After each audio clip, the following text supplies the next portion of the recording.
দেখুন, ওবিসি বিষয়ক মামলায় কলকাতা হাইকোর্টের যে রায় আজকে হয়েছে সেই বিষয়ে খুব সংক্ষেপে আমরা আমাদের বক্তব্য জানাচ্ছি।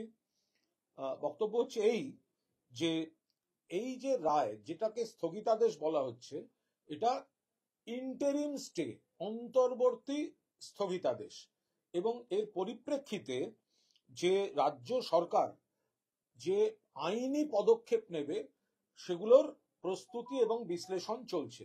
এটা অন্তর্বর্তী স্থগিতাদেশ, এর পরিপ্রেক্ষিতে রাজ্য সরকার আইনি পদক্ষেপ নেবে, সেগুলো খতিয়ে দেখার পর্যায়ে চলছে।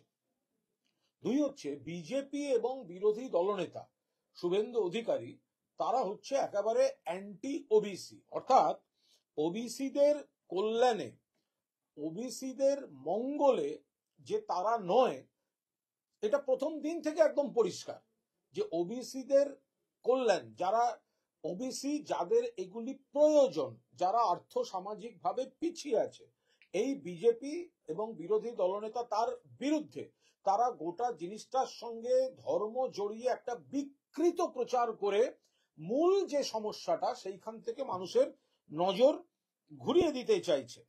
এবং শুভেন্দু নিজেই বলে বসেছেন যে তিনি এই মামলায় নাকি পার্টি হতে চান, কাল নাকি তিনি লাড্ডু বিলি করবেন। আর অ্যাকচুয়ালি এই বিজেপির এই লোকেরা বা এই বিরোধীরা, এরা মানুষের ক্ষতি চায়। 26,000 চাকরি, সকলের চাকরি খেতে হবে, বাংলার টাকা আটকে রাখতে হবে, 100 দিনের টাকা আটকে রাখতে হবে, আবাসের টাকা আটকে রাখতে হবে, যেগুলো মমতা বন্দ্যোপাধ্যায় রাজ্যের ভান্ডার থেকে দিচ্ছেন। অর্থাৎ আবার যখন মমতা বন্দ্যোপাধ্যায় এই সুপ্রিম কোর্টের যে 26,000-এর চাকরি চলে যাওয়ার রায়, সেটা থেকে ঠেকাতে যখন রিভিউ পিটিশন হচ্ছে, তখন যখন মমতা বন্দ্যোপাধ্যায় একটা রিলিফ দিচ্ছেন, গ্রুপ সি, গ্রুপ ডি, তারা একটা মাসে এই সাহায্যটা পাবে, সরকার দেবেন তাদের পরিবার চালাবার জন্য, তারও বিরোধিতা করে এরা তার বিরুদ্ধেও আবার মামলায় কোর্টে চলে যায়। এবং ইন্টারেস্টিংলি আমরা দুঃখের সঙ্গে বলতে বাধ্য হচ্ছি যে ঘুরে ফিরে যখনই দেখা যায় যে বিজেপি কোনো একটা ওত পেতে বসে আছে, বিজেপি রাজনীতি করতে চাইছে এবং তাদের হাতিয়ার হয়ে ওঠে কোর্টের যে রায়গুলো, তার মধ্যে আমরা দেখতে পাই এমন একজন বিচারপতির নাম, সেই বিচারপতি আজও এই রায়ের সঙ্গে অন্যতম তিনি জড়িত।